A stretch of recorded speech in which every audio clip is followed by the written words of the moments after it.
Bismillahirrahmanirrahim. Assalamu alaikum. Welcome you all in computer science class. First of all, let me introduce myself. My name is Muhammad Shahid Azim. I am working as lecturer of computer science at Government Islamia College Kisur since 2016.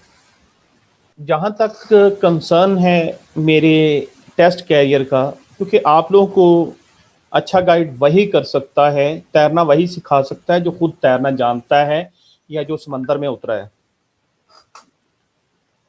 तो अल्हम्दुलिल्लाह अपने इस career के दौरान मैंने कुछ 24 के test दिए और हर टेस्ट क्वालिफाई किया मैंने। 2005 से मैं इस दस्त की स्याही में उतरा और 2009 में फर्स्ट टाइम मेरी सिलेक्शन हुई। मतलब टेस्ट कोई मेरा फेल नहीं हुआ, लेकिन प्लेसमेंट नहीं मिलती थी।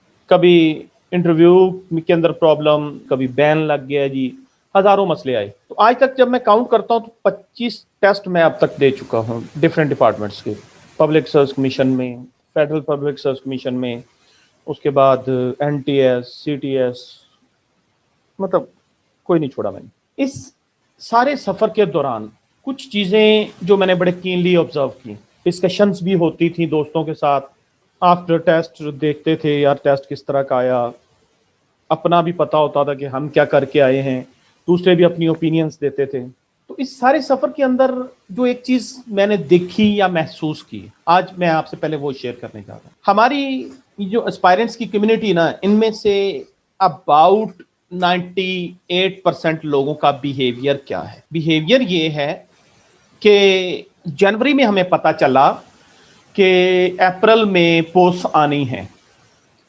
हमने फौरन फेसबुक खोली, कोई एक दो ग्रुप सर्च किए, उनको ज्वाइन किया और उनसे पूछा कि यार सुना है ये पोस्ट आनी है। अब वहां पे एक डिस्कशन स्टार्ट हो गया। हमें बड़ा मजा आया जी, बड़े कमेंट्स आए, बड़े लाइक्स आए, बड़ा जनाब लोगों ने हमें वो मतलब हमारे साथ कम्युनिकेशन की। 3 माह हमारे इस चक्कर में निकले। आ गया अप्रैल, चले जी मान लिया अप्रैल में पोस्ट आ गई। पोस्ट आते ही हमारी साथ ही अगली बैच शुरू हो गई जी, इसमें अप्लाई कैसे करना है। मैंने अप्लाई किया था तो ये हो गया था, उसने किया तो वो हो गया, ऐसे करना था वैसे करना था। 15-20 दिन हम इसी चक्कर में रहे कि लोग क्या कर रहे हैं, हम उनको पढ़ रहे थे और उनके साथ क्या हुआ और हमने क्या करना है। इस चक्कर में हमारे को 15-20 दिन ये गुजाया हो गए। अप्रैल भी ऑलमोस्ट निकल गया, हम आ गए मई में। अब हमने उसी ग्रुप में फिर शेयर किया कि जी टेस्ट कब होने? टेस्ट होने जी 2 माह बाद। ओहो, ये तो बहुत कम टाइम है, क्या पढ़ना चाहिए, कौन से मतलब हम वो तैयार करें चीजें कि हमारा वो प्लेसमेंट हो गया। ले जी हमने एक पोस्ट लगा दी और वो शुरू हो गई कहानी जनाब। फिर नीचे कमेंट्स पे कमेंट्स, कमेंट्स पे कमेंट्स। उसमें जनाब लोग बुक्स भी शेयर कर रहे हैं, लोग जनाब अपने नोट्स शेयर कर रहे हैं। हमें बड़ा मजा आ रहा है जी, बड़ा डाटा कलेक्ट हो रहा है, डाटा कलेक्ट हो रहा है।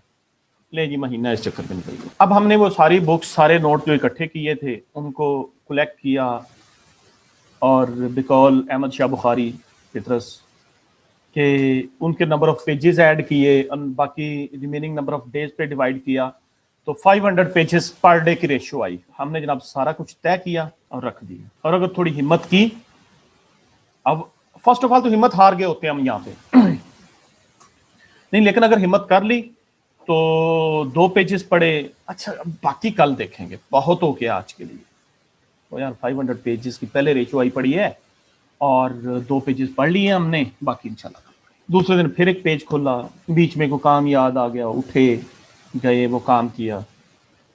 अब जब पीछे देखा दिन बचे हैं 15, तो फिर चले गए फेसबुक पे पोस्ट करने कि दिन बहुत थोड़े बचे हैं, मैंने तो अभी तैयारी कोई नहीं की, तो कोई मशवरा दें कि अब क्या करना चाहिए। चलें जी, फिर मशवरे शुरू हो गए। बड़े बड़े बकरात, बड़े बड़े सकरात, बड़े बड़े अफलातून, बड़े बड़े लाल मुजक्कड़ वहां मिलेंगे आपको। मशवरे दे रहे हैं, आप मशवरे सुन रहे हैं और अपना जहन मुतमईन कर रहे हैं कि हाँ जी मुझे मशवरे मिले हैं, मैं इन पे अमल करूंगा और मेरा टेस्ट क्लियर हो जाएगा। इस पूरी कहानी के अंदर हमने पढ़ा तो है ही नहीं ना, तैयारी तो की नहीं। अच्छा, अब वो जो मशवरे हैं वो भी अपनी जगह एक आर्ट का नमूना है। वो मशवरे क्या है? आप इल्मी वालों की बुक ले लें, और वो पढ़, हमने भी कहा हाँ यार वो बड़ी अच्छी होती है। वो पिछले साल ना एक फलां वेबसाइट से डाटा आया था, आप वो वेबसाइट सर्च कर लें। चलें जी, हमने मारा जंप उस वेबसाइट पे। अव्वल तो खैर से वो वेबसाइट ही इतनी स्कैटर्ड मिलती है हमें हटके कि समझ नहीं आती कि क्या पढ़ना है और क्या नहीं। और अगर अल्लाह के नाम पे कुछ समझ आ भी गया, 2 पेजेस विजिट किए और सोचा यार अब तो पैकेज खत्म हो गया है, 2 दिन तक लगवाऊंगा फिर, या यूट्यूब पे पहुंच गया कोई वीडियो सर्च करने, पड़ा फिर नहीं। अब होता क्या है हमारे साथ, होता ये है कि जब टेस्ट हुआ तो टॉपिक्स वही थे लेकिन एस्पेक्ट्स बदले हुए थे। कभी भी चंद टॉपिक्स जो आपको बताए जाते हैं उनसे बाहर पेपर नहीं जाता। लेकिन ये कोई एजुकेशनल पेपर नहीं है, ये कोई ट्रेडिशनल स्टडी का पेपर नहीं है कि बुक में से पहली लाइन उठा के पहली डेफिनेशन बन जाएगी, जो आप अपनी स्टूडेंट लाइफ में टीचर से कहते होते थे कि सर निशान लगवा दें कौन कौन सा याद करना है और क्या क्या याद करना है। और उस्ताद भी माशाल्लाह से आपको जनाब 2 ब्रैकेटें मार देते थे, यहाँ से लेके यहाँ तक डेफिनेशन है, रट्टा मार लो। और आपने जनाब रगड़ के उसको रट्टा मारा और पहुंच के पेपर देने। अब लकीली वहां कोई लफ्ज मैच कर गया और आप छाप आए वो पूरा फिक्रा, पता नहीं उसका वो मकसद था भी कि नहीं था। अब चेकर्स भी हजरत थे, उन्होंने भी कहा यार कि बच्चे का साल जाया हो जाएगा, फ्यूचर का सवाल, पास कर दिया, फाइन, आप भी डिग्री होल्डर हो गया। अल्टीमेट नतीजा क्या होता है, अब आ गए हम टेस्टिंग के अंदर। टेस्टिंग के रडार में जब आए तो टेस्टिंग वाले भाई आपका फ्यूचर नहीं देखते, टेस्टिंग वाले डेफिनेशंस नहीं देते, टेस्टिंग वाले बुक्स में से डाटा नहीं उठाते, वो आपका नॉलेज चेक करते हैं और नॉलेज कभी भी बुकिश नहीं होता, नॉलेज हमेशा अप्लाइड होता है कि आपने जो कुछ पढ़ा लिखा सुना है क्या आप उस चीज को अप्लाई करने के काबिल भी हैं, क्या आप में इतनी एबिलिटी है कि आप रियल वर्ल्ड सिचुएशंस को जाके फॉलो कर सकते हैं, उनको फेस कर सकते हैं। वहां हम फेल होते हैं। टॉपिक वही होता है, बात वही होती है, लेकिन पूछने का अंदाज बदला होता है कि अगर हम थोड़ा सा ट्विस्ट दें सिचुएशन को, आपने उसको यस में पढ़ा है तो अगर वही नो में पूछ लिया जाए तो क्या आपके अंदर इतनी एबिलिटी है कि आप उसका यस नो के बीच में वो कर सकते हैं, फर्क कर सकते हैं, आप मैनिपुलेशंस कर सकते हैं, आप डिसीजन मेकिंग कर सकते हैं, क्योंकि आपके हाथ में एक निजाम देना है ना, उन्होंने अपना एक बिजनेस देना है आपके हाथ में, तो क्या आप में इतनी एबिलिटी है कि आप उसको चला सकते हैं। वहीं पे हम डूब जाते हैं और कहते हैं जी सीटा पहले भी किया सी, टेस्ट तो लीक हो गया सी, पता नहीं अजीबो गरीब कहानियां। एबिलिटी अपने अंदर नहीं होती, लेकिन अपने आप को जस्टिफाई करने के लिए हम हजारों इल्जाम लगाते हैं, बिल्कुल बेकार। आप पहले नंबर से तो आज से अपनी गलतियों को एडमिट कर लें। हाँ, अगर कोई डिसएग्री करता है तो हैंड रेज करे, मैं कि नहीं जी ऐसा नहीं होता। अब अगर सब एग्रीड हैं, अब इसका काउंटर क्या होगा, इसका सोल्यूशन क्या होगा। मैं सिर्फ तनकीद करने नहीं आया, मैं आपको सोल्यूशन बताने आया। सोल्यूशन ये है भाई कि जब आपको पता चल गया है कि आपने एक चीज अचीव करनी है ना, तो उसके लिए एक जुनून पाल लें अपने अंदर। वो जुनून है आपको किसी मंजिल तक लेके जाता है।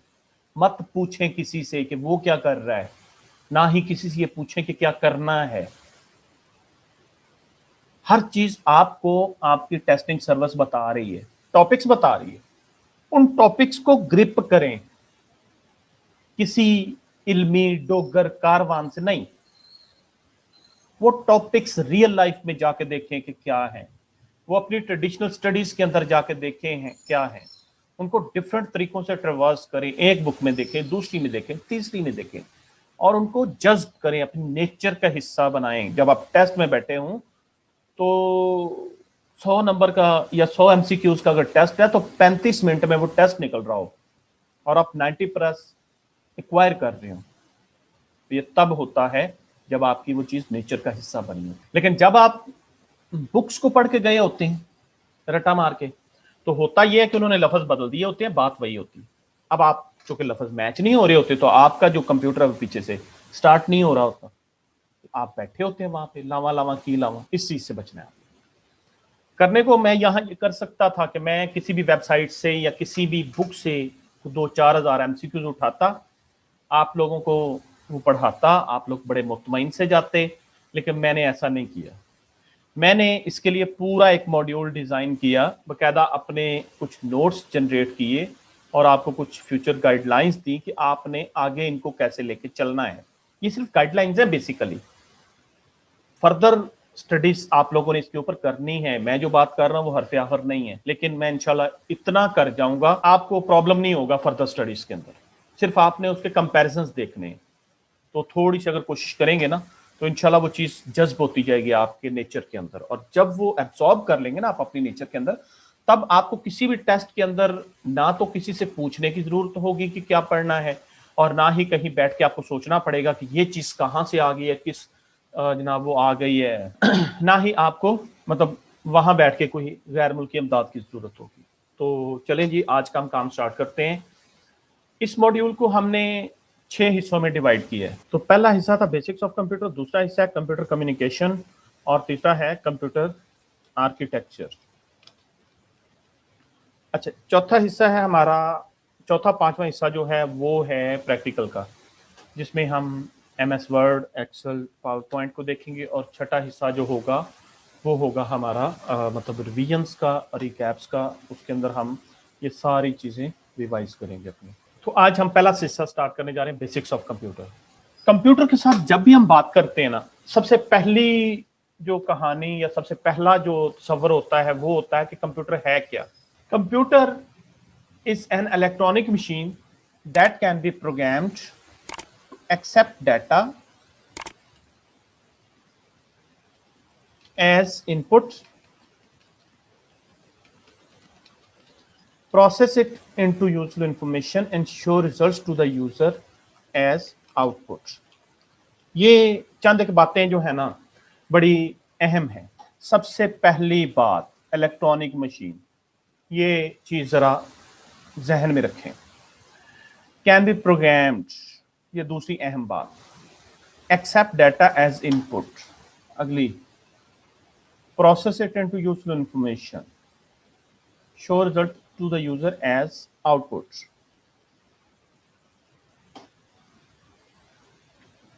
Save it for future use. ये पॉइंट्स बड़े अहम हैं हमारे इस पूरे सफर के अंदर, क्योंकि हमने तकरीबन इन्हीं के गिर्द घूमते रहना है। सबसे पहला इलेक्ट्रॉनिक मशीन। कंप्यूटर एक ऐसी मशीन है जो करंट की मदद से चलती है, ये आप सबको पता है। कैन बी प्रोग्राम, प्रोग्राम का मतलब होता है कि ये हमसे इंस्ट्रक्शंस लेता है या हम इसको इंस्ट्रक्शंस दे सकते हैं। So can be programmed means कि खुद से कुछ नहीं करता, ये कुछ नहीं जानता, इसे हर चीज में हदायत देनी पड़ती। It works under given instructions. So हम इसे जो हदायत देंगे ये उन्हीं हदायत के ज़रिए असर काम करेगा और हमसे डाटा लेगा। अब ये काम क्या करेगा? एक्सेप्ट डाटा एज इनपुट, ये आपसे इनपुट लेगा, आप इसे डाटा देंगे, ये उसको process it into useful information, उसको इंफॉर्मेशन में कन्वर्ट करेगा, और कन्वर्ट करने के बाद show results to the user as output, जो रिजल्ट्स आएंगे वो यूजर को दिखा देगा एज आउटपुट। और एक आखिरी काम जो ये करेगा, save it for future use. हम ना कंप्यूटर को सबसे सिंपल लेवल पे ले लेते हैं as a calculator. Word computer is derived from a Latin word compute that means to calculate. ये जो लफ्ज कंप्यूटर है ना, ये एक लातीनी लफ्ज कंप्यूट से निकला है जिसका मतलब है टू कैलकुलेट। तो बेसिकली कंप्यूटर एक कंप्यूटेशनल मशीन है, ठीक है जी। कंप्यूटेशनल का मीन्स कि ये सिर्फ कैलकुलेशंस कर सकता है, कैलकुलेट, कैलकुलेशंस करना, और कैलकुलेटर, कैलकुलेशंस करने वाला, इस तरह कंप्यूट और कंप्यूटर। तो हर वो डिवाइस जो कुछ कैलकुलेशंस परफॉर्म करे वो कंप्यूटर की कैटेगरी में आती है। और इसको जब हम थोड़ा सा इन डिटेल एक्सपेंड करेंगे इस डेफिनेशन को, तो आप लोग देखेंगे कि दुनिया में शायद ही कोई ऐसी चीज़ है जो कंप्यूटर नहीं है। आपका तो तस्वर यही है ना कि कोई ऐसी चीज़ जिसके पीछे एक सिस्टम यूनिट है, एक कीबोर्ड है, एक माउस है, एक मतलब स्क्रीन है, उसके ऊपर हम टाइप करते हैं, सॉन्ग सुनते हैं, हम उसके ऊपर अपने मतलब नोट्स बनाते हैं, एप्लीकेशंस लिखते हैं, वही कंप्यूटर है? हरगिज़ नहीं, ऐसा नहीं है। हर वो डिवाइस जो इस डेफिनेशन पे पूरा उतरती है कि वो इनपुट लेती है, प्रोसेस करती है, आउटपुट देती है, वो एक कंप्यूटर है। रिसेंटली मेरे साथ एक मिसहैप हुआ कि मेरे एक स्टूडेंट से एग्जामिनर ने पूछा ड्यूरिंग प्रैक्टिकल वाइवा कि जी वॉशिंग मशीन एक कंप्यूटर है? तो उसने कहा जी नहीं है। वही जवाब कि जी कंप्यूटर तो वो होता है ना जिसके साथ स्क्रीन हो, कीबोर्ड हो, माउस हो। हर वो डिवाइस जो कोई आपसे इनपुट लेके आउटपुट देती है तो वो एक कंप्यूटर है। अब वॉशिंग मशीन को आप इनपुट देते हैं, आप उसके कुछ वो गरारियां, कुछ बटन मरोड़ के उसको ऑन करते हैं, उसकी पावर देते हैं, उसको टाइम देते हैं, वो इनपुट ले रहा है। उस इनपुट को वो प्रोपोगेट करके उसके अकॉर्डिंग अपना रूटर घुमाता है और वो कपड़ों को वो घुमाता है, तो वो आउटपुट दे रहा है। वो क्या है? वो एक कंप्यूटर है। तो आपकी वॉशिंग मशीन, आपका स्प्लिट एसी, आपका मतलब कैलकुलेटर, आपका माइक्रोवेव ओवन, ये सारी की सारी चीजें जो है ये कंप्यूटर की कैटेगरी में आ जाती है। तो हमने बात की जी कि एक्सेप्ट डाटा इज इनपुट, ये हमसे डाटा लेता है और उसको प्रोसेस करके यूजफुल इंफॉर्मेशन में कन्वर्ट करता है। तो ये डाटा और इंफॉर्मेशन क्या है? हम चलते हैं पहले पेज पे। What is data? Data is a collection of raw facts, figures and statistics about an object. किसी भी चीज के मुतल्लिक जो इनिशियल फैक्ट्स, फिगर्स या मतलब कोई इंफॉर्मेशन आपको मिलती है, कोई बातें आपको पता चलती हैं, वो डाटा है। मसलन यहाँ इस वक्त 33 पीपल मेरे पास अवेलेबल है। मैं चाह रहा हूं कि इन सब लोगों की एवरेज एज मालूम की जाए कि हम ये जो 33 लोग इस रूम में मौजूद हैं, इनकी एवरेज एज क्या है। तो कैसे निकालेंगे हम एवरेज एज? निकालने के लिए मुझे आप सबसे वन बाय वन आपकी एज पूछनी पड़ेगी। आप मुझे वन बाय वन अपनी एज बताएंगे और उसको लेके मैं सारी एजेस को ऐड करूंगा। ऐड करने के बाद नंबर ऑफ वैल्यूज पे या नंबर ऑफ पीपल्स पे डिवाइड करूंगा और डिवाइड करने के बाद जो आंसर मेरे पास आएगा वो मेरी एवरेज एज हो। अब मेरे पास जो इनिशियल इंफॉर्मेशन आई, इन 33 लोगों ने वन बाय वन मुझे अपनी एज बताई। किसी ने कहा जी 18 साल, किसी ने कहा 20 साल, किसी ने कहा 24, किसी ने कहा 25। मैं लिखता गया सबकी। तो ये क्या है? जो मुझे इनिशियल इंफॉर्मेशन आप लोगों ने बताई वो मेरा डाटा है। अब इस डाटा को मैंने कन्वर्ट करना है इंफॉर्मेशन में। तो इंफॉर्मेशन क्या होती है? इस डाटा से जो मतलूबा रिजल्ट्स मैं निकालना चाह रहा हूं वो इंफॉर्मेशन है। अब मैं क्या निकालना चाह रहा हूं? आप लोगों से एज पूछ के मैं क्या जानना चाह रहा हूं? मैं एवरेज एज जानना चाह रहा हूं कि हम लोगों की एवरेज एज क्या है। तो वो जो एवरेज एज आएगी वो मेरी इंफॉर्मेशन हो। Information is the processed and managed form of data. वही डाटा जब हम प्रोसेस करते हैं, उसके ऊपर कोई मैथमेटिक्स अप्लाई करते हैं, हम कोई कैलकुलेशन अप्लाई करते हैं और उससे जो आंसर्स आते हैं वो हमारी इंफॉर्मेशन होती है। कोई भी अदारा जो होता है वो अपनी इंफॉर्मेशन की बना पर डिसीजन लेता है, लिहाजा इंफॉर्मेशन इंतहाई जरूरी है।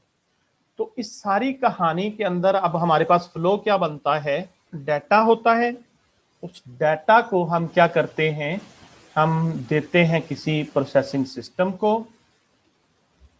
वो जो प्रोसेसिंग सिस्टम हमारा होता है वो उसको करता है प्रोसेस, और प्रोसेस करने के बाद जो रिजल्ट्स आते हैं वो हमें वापस मिलते हैं एज आउटपुट। तो डाटा को हमने किया प्रोसेस, और प्रोसेस के जो आए रिजल्ट्स वो हमारी बन गई आउटपुट, और आउटपुट होती है हमारी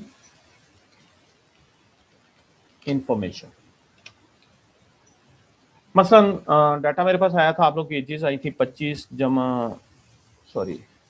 आई थी, उसके बाद आई थी 36, उसके बाद आ गई जी मेरे पास 18, उसके बाद एक आ गई 22 सपोज।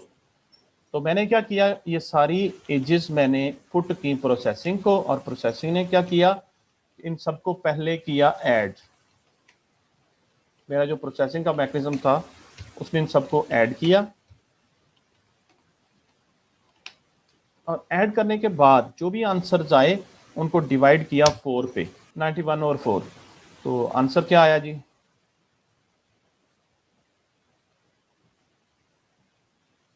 22.75। ये मेरे पास आ गई इंफॉर्मेशन। अब ये जो आंसर है ये मुझे बताता है कि हमारे लोगों की एवरेज एज क्या है।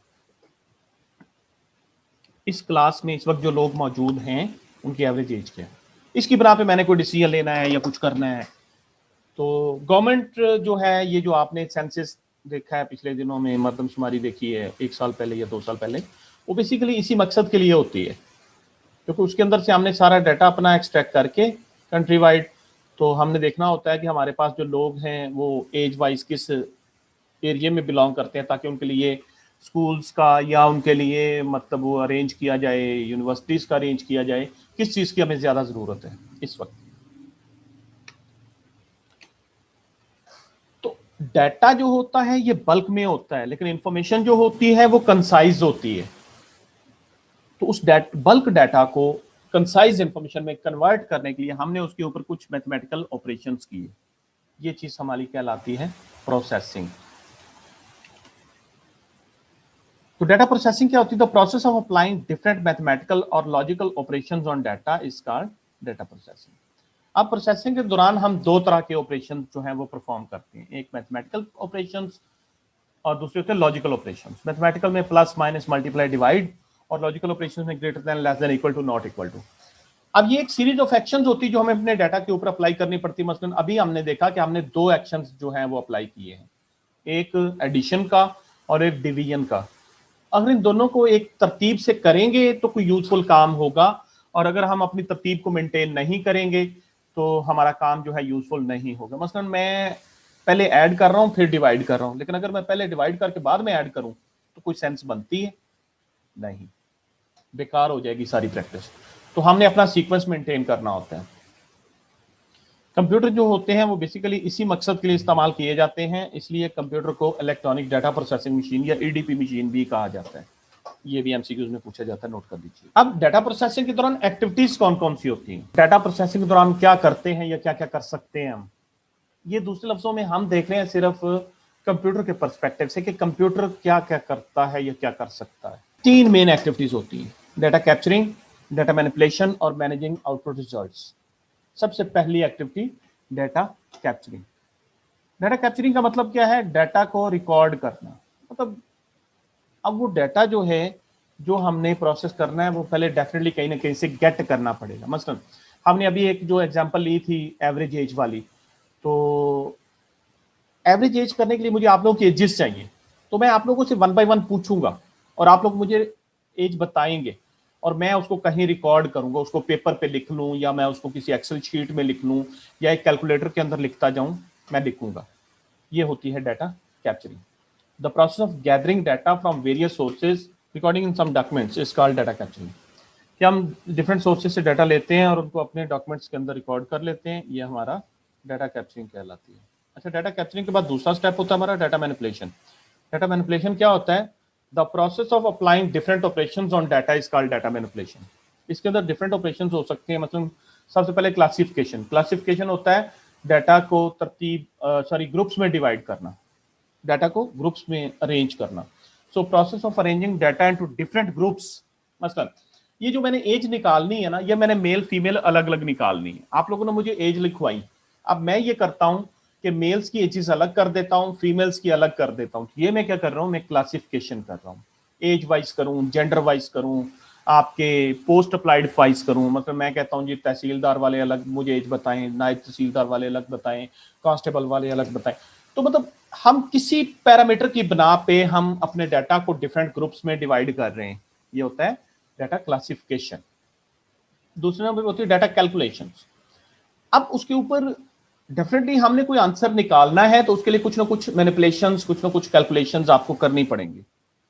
लफ्ज मैनिपुलेशन या कैलकुलेशन का मतलब एक ही है, अरिथमेटिक ऑपरेशंस अप्लाई करना। अरिथमेटिक ऑपरेशंस कौन से होते हैं? Addition, subtraction, multiplication and division. इसके अलावा हम सॉर्टिंग कर सकते हैं। What is sorting? The process of arranging data in a logical order ascending और डिसेंडिंग इज कॉल्ड सॉर्टिंग। अपने डाटा को कोई तरतीब लगाना। मतलब अगर आप एज वाइज दे रहे हैं तो मैं करता हूं जिसकी एज सबसे ज्यादा है वो ऊपर, फिर उससे छोटा, फिर उससे छोटा, फिर उससे छोटा, इस हिसाब से तरतीब लगा लेता हूं। या मैं मतलब तरतीब लगा लेता हूं जी आपके मार्क्स वाइज मैं कहता हूँ जी आप अपने प्रीवियस मार्क्स बताएं या अपने मेरिट के मार्क्स बताएं, आप अपना मेरिट मतलब वो स्कोर बताते हैं, मैं उस हिसाब से आपको तरतीब लगाता हूँ। तो कोई पैरामीटर होगा, इसमें दो तरह की तरतीब होती है, असेंडिंग और डिसेंडिंग। असेंडिंग होती है छोटे से बड़े की तरफ और डिसेंडिंग होती है बड़े से छोटे की तरफ। देन आ जाता है समराइजिंग, डाटा को रिड्यूस करके उससे कोई एक सिंगल कंसाइज समरी निकाल लेना। असल में ये कैलकुलेशन में ही बात आती है, समरी निकाल लेना। कि मैं कहता हूँ यार कि हम काउंट कर लें जरा कितने लोग बैठे हैं जी। अब अगर मुझे वन बाय वन बताना शुरू कर दे, अबू बकर है जी, अहमद है जी, एहसन है, अली है, तो मतलब इस तरह बहुत ज्यादा वैल्यूज मेरे पास आ जाएंगी। लेकिन अगर कोई सिंगल ही मुझे काउंट करके बता दे जी कि इस वक्त 34 पीपल हैं, तो आप ये देखिए ये मेरा डाटा है जो इस वक्त आप मेरी स्क्रीन पे ये देख रहे हैं। लेकिन इस वक्त ये मेरी समरी है जो मुझे बता रहा है कि मेरे पास टोटल 34 पार्टिसिपेंट्स हैं। तो समरी में हम क्या करते हैं, हम उससे एक सिंगल इंफॉर्मेशन निकाल लेते हैं। तो बेसिकली उसके पीछे कोई ना कोई कैलकुलेशन ही काम कर रही होती है। Addition is a calculation, counting is a calculation, average is a calculation, तो कोई ना कोई कैलकुलेशन काम कर रही है। और तीसरा हमारा काम है मैनेजिंग आउटपुट रिजल्ट्स। ठीक है जी, हमने डाटा ले लिया, हमने उस डाटा को मैनिपुलेट कर लिया, हमने उससे अपनी रिक्वायर्ड इंफॉर्मेशन निकाल ली। अब वो जो इंफॉर्मेशन हमारे पास आई है उसको कहीं ना कहीं महफूज करना है, महफूज करना है और जरूरत पड़ने पे उसको वापस गेट करना है। ये प्रोसेस हमारा मैनेजिंग आउटपुट रिजल्ट्स कहलाएगा। तो सबसे पहला प्रोसेस होता है स्टोरेज। स्टोरेज का मतलब होता है उस डाटा को कहीं सेव कर देना। अगर आप मैनुअल काम कर रहे हैं तो आप किसी फाइल के ऊपर, किसी रजिस्टर के ऊपर, किसी फॉर्म के ऊपर वो डाटा लिखेंगे। अगर आप कंप्यूटराइज्ड कर रहे हैं तो आप कोई शीट बनाएंगे वर्ड के अंदर, एक्सेल के अंदर, या आप कोई डाटाबेस बनाएंगे जिसमें वो डाटा रखा जाएगा। उसको आप अपनी हार्ड डिस्क के ऊपर या टेप ड्राइव के ऊपर कहीं सेव करेंगे। दूसरी चीज है रिट्रीवल। रिट्रीव का मतलब होता है वापस फेच करना, वापस रीड करना, एक्सेस करना स्टोर डाटा को। So the process of fetching or accessing the stored data is called data retrieval। तो वही डाटा जो आपने मतलब स्टोर किया था अब आपने वापस रीड करना है। महफूज करने का मकसद क्या था? मकसद था कि जब दोबारा जरूरत पड़ेगी हम इसको निकाल के देखेंगे। तो वो हमारा रिट्रीवल कहलाता है। तीसरा स्टेप होता है communication. Communication is the process of transferring data from one location to another. मतलब सर जाबर साहब मुझे कहते हैं यार कि वो जो आपने एवरेज निकाली थी ना मुझे सेंड करें। उनको भी जरूरत है जी अपने बिजनेस को प्रमोट करने के लिए या किसी मकसद के लिए जरूरत है। तो वो मुझे कहते हैं जी कि वो मुझे सेंड करें। मैं क्या करता हूँ, वो शीट उनको व्हाट्सअप कर देता हूँ या उसकी एक पिक लेके उनको व्हाट्सअप करता हूँ या एक एसएमएस बना के सेंड कर देता हूँ। तो मैंने क्या किया, मैंने कम्युनिकेशन की। और आखिरी है रिप्रोडक्शन। मल्टीपल कॉपीज तैयार करना, उसको फोटो कॉपी कर लूँ या उसको कॉपी पेस्ट करके मैं डिफरेंट कॉपीज तैयार कर लूँ। ये मेरी रिप्रोडक्शन होगी। हमने अपना डाटा जो है वो कंप्यूटर के अंदर महफूज करना है। प्रोसेसिंग को तो हम आगे जाकर देखेंगे, लेकिन थोड़ा सा महफूज करने को देख लें। इसको हम कहते हैं इलेक्ट्रॉनिक डाटा कीपिंग या इलेक्ट्रॉनिक रिकॉर्ड कीपिंग। बड़ा अहम टॉपिक है हमारा। इसके अंदर दो चीजें आ जाती हैं। एक तो डाटा जनरेट करना, क्योंकि हम बेसिकली ना डाटा नहीं महफूज करते होते, हम इंफॉर्मेशन महफूज करते हैं। डाटा तो हमने लिया, प्रोसेस किया, प्रोसेस करने के बाद बहुत एक्सट्रीम सिचुएशन होती है जहां हम वो अनप्रोसेस डाटा भी रखते हैं। मतलब बैंक्स रखते हैं, बैंक अपना अनप्रोसेस डाटा भी रखता है, प्रोसेस डाटा भी रखता है। लेकिन नॉर्मल सिचुएशन में हम सिर्फ अपनी इंफॉर्मेशन रख लेते हैं, अनप्रोसेस डाटा को हम मतलब छोड़ देते हैं। तो इन आइदर केस आपने कुछ ना कुछ महफूज करना है। तो चूंकि आप उसको अपने कंप्यूटर के अंदर रख रहे हैं, वो जो महफूज करने का मतलब रिकॉर्ड कीपिंग कहलाता है। आप कोई भी कॉलेज देख लें, कोई भी इंस्टीट्यूशन देख लें, वहाँ क्लर्क्स होते हैं जिन्होंने वो बड़े बड़े कबर्ड्स और जनाब वो फोल्डर्स और फॉर्म्स और रजिस्टर्स बनाए होते हैं, वो डाटा लिख रहे होते हैं। लेकिन जब हम बात करते हैं इलेक्ट्रॉनिक की, तो इलेक्ट्रॉनिक से मुराद हमारी ये है कि हम कंप्यूटर की मदद से ये काम करेंगे। इलेक्ट्रॉनिक का लफ्ज अब जहां भी आपको नजर आएगा उसका मतलब होगा कंप्यूटराइज्ड। तो इलेक्ट्रॉनिक रिकॉर्ड कीपिंग का मतलब है कंप्यूटर की मदद से डाटा कहीं महफूज करना। So storing data into computer for future use is called electronic record keeping.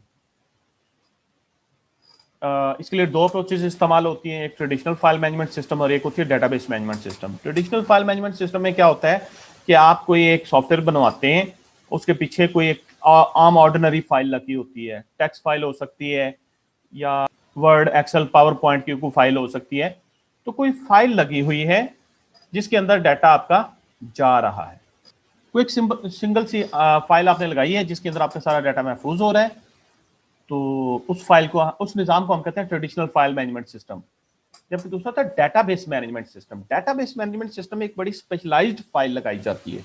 Database is a specialised file that is designed to store logically related data in compact and efficient manners. Database क्या होती है जी? A file that is used to store logically related data in compact and efficient manners. आजकल ज्यादा databases इस्तेमाल होती हैं। आप file इस्तेमाल करें या डेटाबेस इस्तेमाल करें, दोनों केसेस में आपने डाटा को अरेंज करने के लिए तीन कॉन्सेप्ट्स को फॉलो करना होता है। सबसे पहला कॉन्सेप्ट होता है फील्ड। फील्ड क्या होती है? A smallest unit of data, it consist of some characters. A field contain single information about an entity. किसी भी चीज के मतलब एक सिंगल इंफॉर्मेशन। मसलन आप लोग, एक ऑब्जेक्ट है मेरे लिए जिसका मैंने डाटा महफूज करना है, ठीक है ना जी। मैं एक क्लर्क हूं या मैं कोई एडमिनिस्ट्रेटर हूं अदारे का, या कॉमनर्स वालों ने मुझे ये जिम्मेदारी लगाई है कि मैं आप सबका डाटा महफूज करूं, ठीक है जी। तो आप लोग मेरे लिए एक ऑब्जेक्ट है। अब आपका कोई डाटा मैंने रखना है, तो कौन कौन सा डाटा रखना है? हर वो चीज जो मैं रखना चाह रहा हूं वो एक फील्ड है। मतलब मैं आपका नाम रखना चाह रहा हूं, अपना नाम बताएं जी सब। अब आप लोग एक एक करके अपना नाम बताएंगे, वो आपके मतलब एक फील्ड हो गई। मैं आपका फादर नेम भी रखना चाह रहा हूं, आप अपना फादर नेम भी बताएं, ठीक है, दूसरी फील्ड। मैं आप लोग का सेल नंबर लेना चाह रहा हूं, सेल नंबर बताएं, एक और फील्ड। मैं आपका होम एड्रेस लेना चाह रहा हूं, होम एड्रेस बताएंगे, एक फील्ड। मैं आपका जनाब पोस्ट अप्लाइड फॉर, एक फील्ड। तो मतलब एक सिंगल इंफॉर्मेशन जो आप मुझे अपने मुतल्लक बताएंगे ना, वो एक फील्ड है। अच्छा, आप एक बंदे के मुतल्लक तमाम फील्ड्स को अगर हम इकट्ठा करें तो एक रिकॉर्ड बन जाता है। ये ना आप लोगों का डाटा मैंने कलेक्ट कर लिया, ऐसे आप अज्यूम कर लें कि मैंने नीचे सारा ही कर लिया हुआ है। ये जो स्टूडेंट नेम है ना, ये एक सिंगल इंफॉर्मेशन है। कोई मिस्टर अहमद अली जिनके मुतल्लक एक सिंगल बात है जो मुझे पता चली। इस तरह ये फादर नेम एक सिंगल इंफॉर्मेशन है। तो ये क्या है? ये एक फील्ड है। अब हर फील्ड का एक नाम होता है, मतलब इस कॉलम में जितनी भी फील्ड्स आएंगी उनका नाम क्या है? Father name. ये नाम नहीं तो मुझे बताता है कि मैं इसके अंदर क्या डाल रहा हूं। मतलब अगर मैं ऊपर से ये नाम रिमूव कर दूं, मैं ये सब रिमूव कर दूं, ये क्या है, ये क्या है, ये क्या है, ये क्या है, ये क्या, कैसे पता चलेगा हमें? कोई तरीकेकार नहीं, कोई तरीकेकार नहीं। ये उसका रोल नंबर है, ये उसका सीरियल नंबर है, ये जनाब उसका मतलब कोई रजिस्ट्रेशन नंबर है, क्या है, मुझे कुछ नहीं पता चल रहा। लेकिन जब मैं ये टॉप पे ये चीज लगा देता हूं, फील्ड के नाम लगा देता हूं, तो मुझे बड़ा क्लियर समझ में आता है कि ये स्टूडेंट का नेम है, ये स्टूडेंट का फादर नेम है, ये स्टूडेंट का CNIC नंबर है, ये स्टूडेंट का एड्रेस है, ये उसका सेल नंबर है, एंड सो ऑन। तो इस तरीके से मुझे इजीली सारी चीजें पता चलती चली जाती है। तो हर फील्ड का एक नाम होता है जो हमें यह बताता है कि इस फील्ड में कौन सी इंफॉर्मेशन पड़ी है। अच्छा, अब ये कंप्लीट जो रॉ है, ये किसके मुतल्लिक है? अहमद अली के मुतल्लिक। इस रॉ में सिर्फ जो डाटा अहमद अली का आ रहा है, उसका नाम क्या है, उसका फादर नेम क्या है, उसका CNIC नंबर क्या है, उसका एड्रेस क्या है, सेल नंबर क्या है, उसकी पोस्ट क्या है, ये क्या है? ये एक रिकॉर्ड है। किसी भी एक बंदे के मुतल्लक सिंगल इंफॉर्मेशन फील्ड और सारी इंफॉर्मेशन रिकॉर्ड। और अब यहां पे मैं मतलब 2-3 स्टूडेंट्स का अगर लेट से डाटा लेता हूं, या ये जो आप 34 लोग मेरे पास मौजूद हैं, इन 34 लोगों का डाटा अगर मैं यहां लेके रख लेता हूं, तो ये क्या हो जाएगी? मेरे पास एक फाइल हो जाएगी।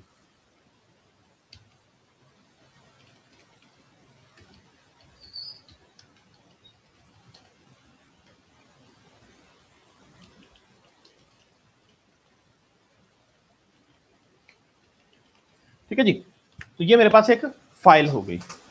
तो अब तरतीब ये बनती है, एक single information, field, collection of fields, record and collection of records, file।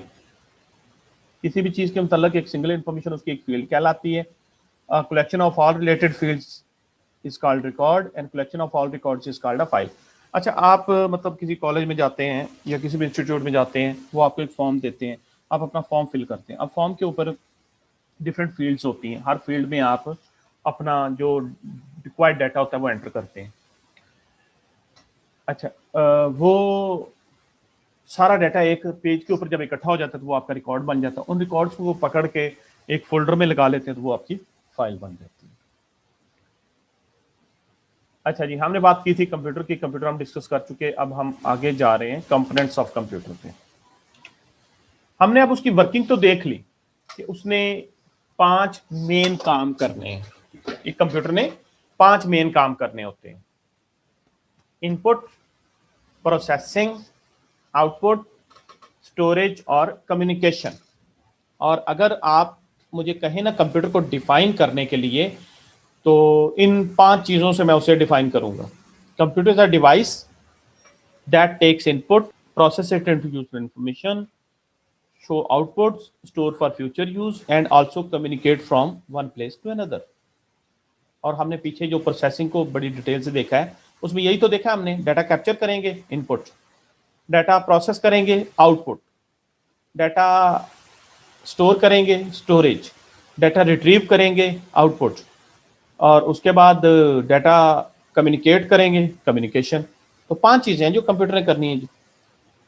इन पांचों के लिए, अच्छा कंप्यूटर की अगर हम बात करें ना, तो बेसिकली कंप्यूटर के अंदर 2 कंपोनेंट्स होते हैं।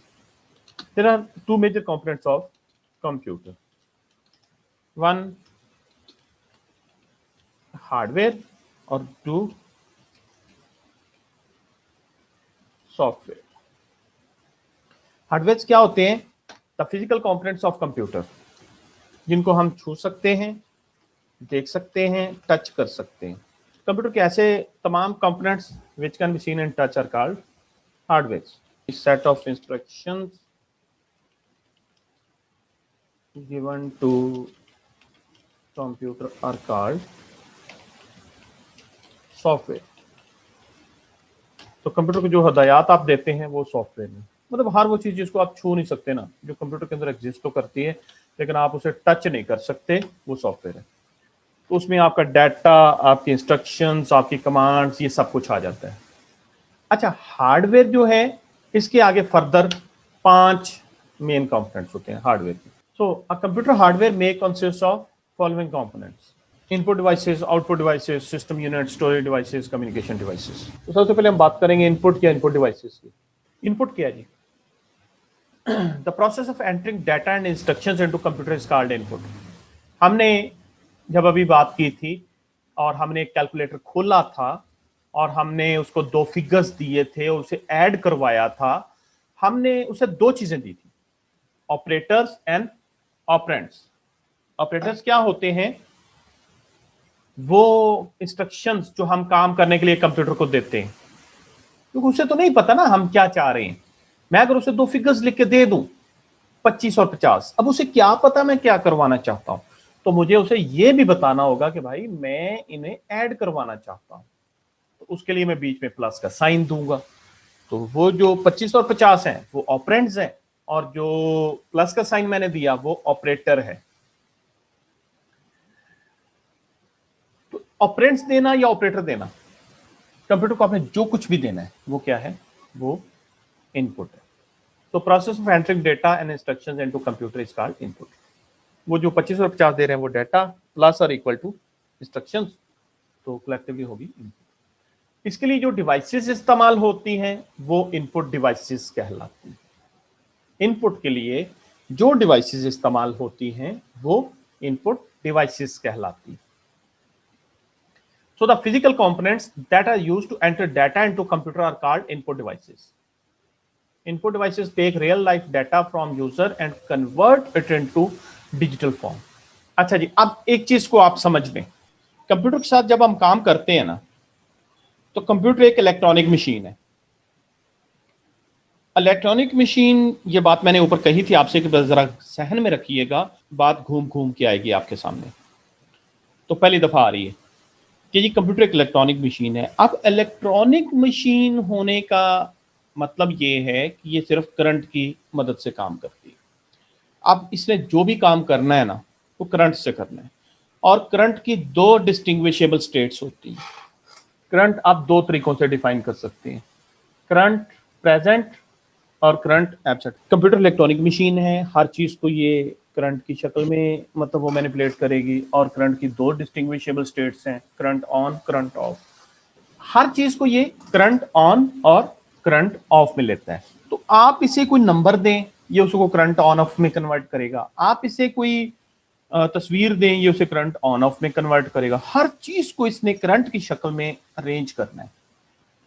उसके लिए फिर हम करते क्या है कि हम अपनी चीजों को एक ऐसी फॉर्म में इसको देते हैं कि ये उसको समझ सके। मतलब हम इसे करंट समझ ले, आप इसे current on off current of में देते हैं, लेकिन हम तो ऐसा नहीं करते।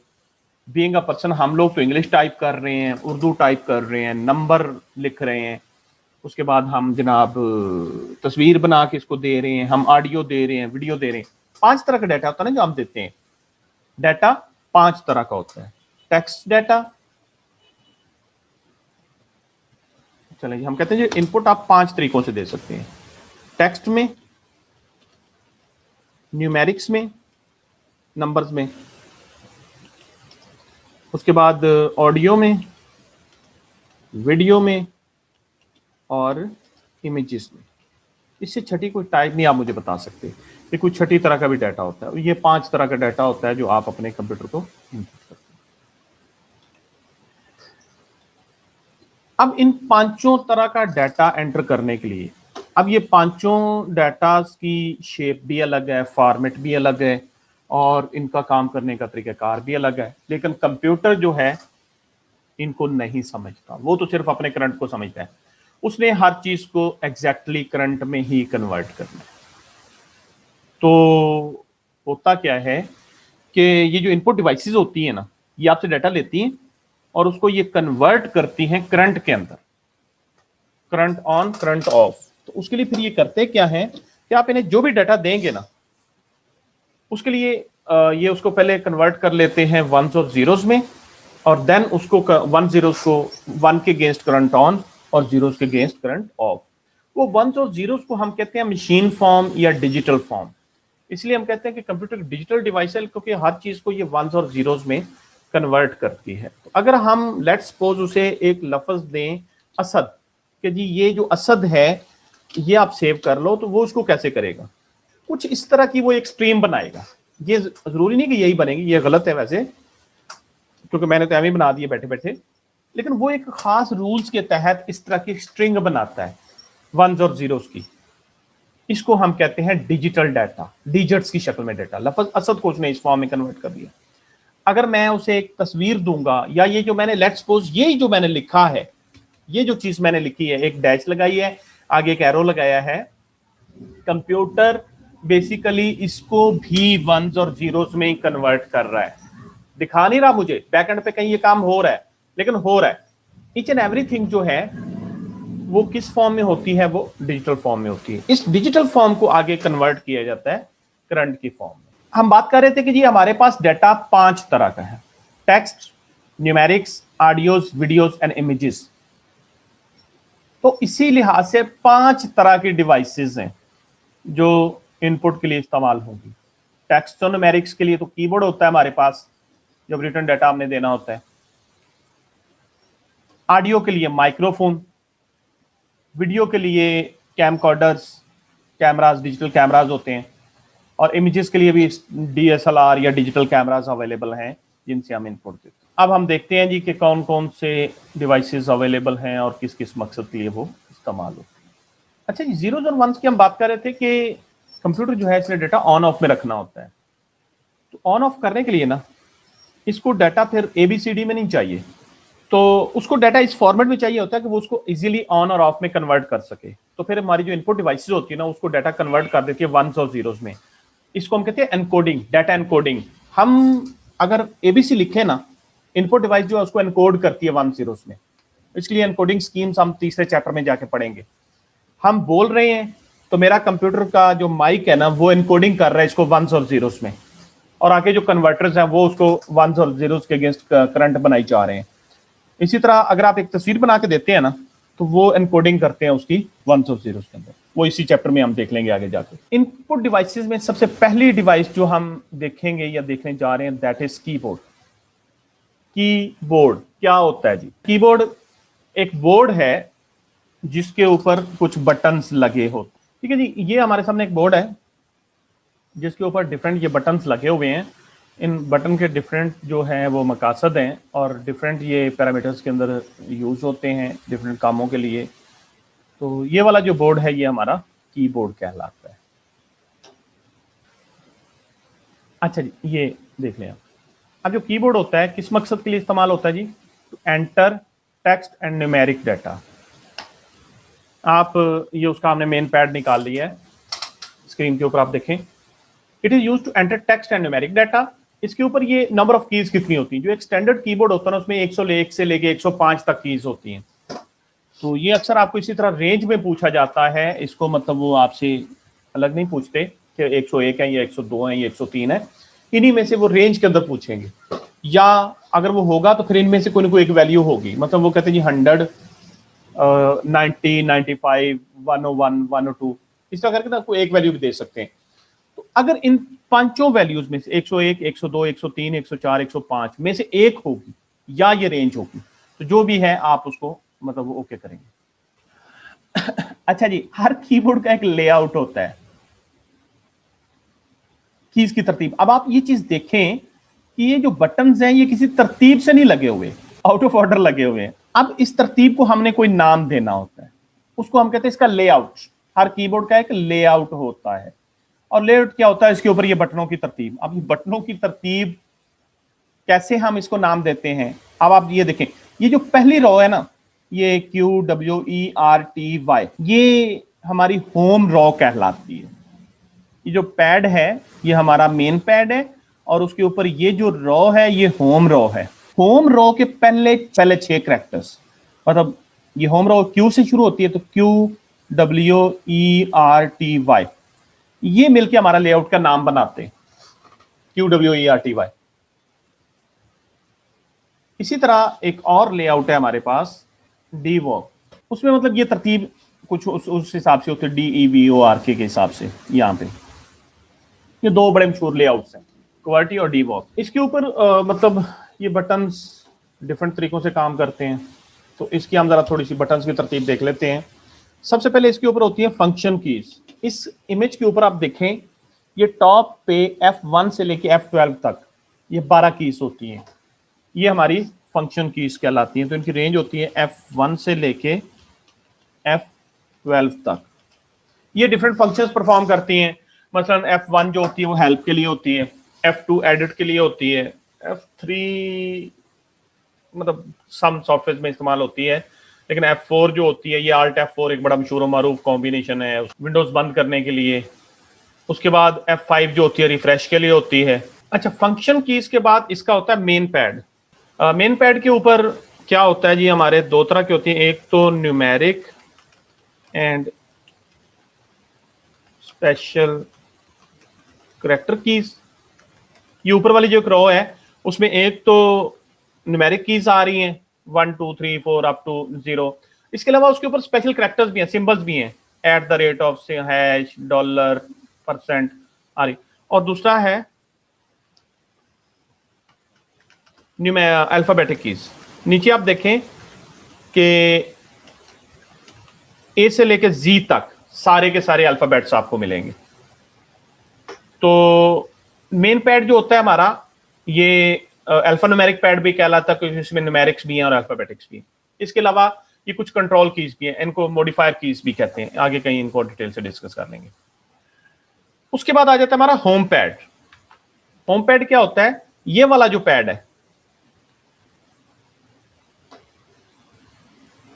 ये वाला जिसके अंदर सबसे नीचे ये 4 एरो कीज हैं, उसके ऊपर ये insert, delete, page up, page down, home, and, और ऊपर ये 3 कीज हैं। ये हमारे होम पैड कहलाता है। होम पैड जो होता है ये कुछ स्पेशल मकासद के लिए इस्तेमाल होता है, जिसमें कर्सर कंट्रोल के सारे हैं, ये सारे कर्सर कंट्रोल कीज भी कहलाती हैं। और इसके अलावा हमारा ये होता है न्यूमेरिक पैड, नम पैड, ये साइड पे ये जो आ रहा है बिल्कुल कैलकुलेटर के जैसा होता है नम पैड। नम पैड के ऊपर ये 3 स्टेटस लाइट्स होती हैं। स्टेटस लाइट्स कीबोर्ड के डिफरेंट मतलब स्टेटस को जाहिर कर रही होती हैं। मसलन वो ऑन है, कैप्स लॉक ऑन है कि नहीं है, स्क्रॉल लॉक ऑन है कि नहीं है, नम लॉक ऑन है कि नहीं है, स्टेटस लाइट उसको जाहिर कर रही होती है। इसके बाद आ जाती है आपके पास पॉइंटिंग डिवाइसेस, दूसरी इनपुट डिवाइसेस। पॉइंटिंग डिवाइसेस क्या होती हैं? आपको इस वक्त स्क्रीन के ऊपर ये एरो नजर आ रहा है छोटा सा, ये जिसको मैं मूव कर रहा हूं, इसको हम कहते हैं पॉइंटर। पॉइंटर क्या होता है? पॉइंटर एक सिंबल होती है जो चीजों को पॉइंट कर सकती है।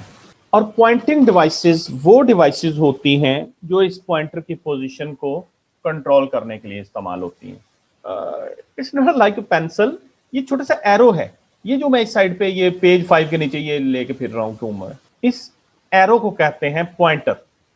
मतलब मैंने यहाँ किसी भी चीज को टच करना है, मतलब ये डिफरेंट कमांड्स पढ़ी हैं, मैंने ये आई को टच करना है, ये माउस का लफज है, मैं इसको अटैलिक करना चाह रहा हूँ तो यहाँ से मैं करता हूँ, तो बेसिकली उस कमांड को मैं पॉइंट कर रहा हूँ। इसका कलर रेड करना है तो मैं यहाँ से पॉइंट करता हूँ कि कलर रेड कर दो, तो मैं क्या कर रहा हूँ? पॉइंट कर रहा हूँ, इसलिए इसको पॉइंटर कहते हैं। पॉइंटिंग डिवाइसेस वो डिवाइसेस हैं जो इस पॉइंटर की पोजीशन को कंट्रोल कर रहे हैं। मतलब अभी ये पॉइंटर ये इस कोने में है, अच्छा अभी ये पॉइंटर दूसरे कोने में चला गया है, अभी ये पॉइंटर ये मिड में आ गया है, पॉइंटर इधर जा रहा है, पॉइंटर उधर जा रहा है, ये कैसे जा रहा है? मैं अपने माउस की मदद से इसे कंट्रोल कर रहा हूं।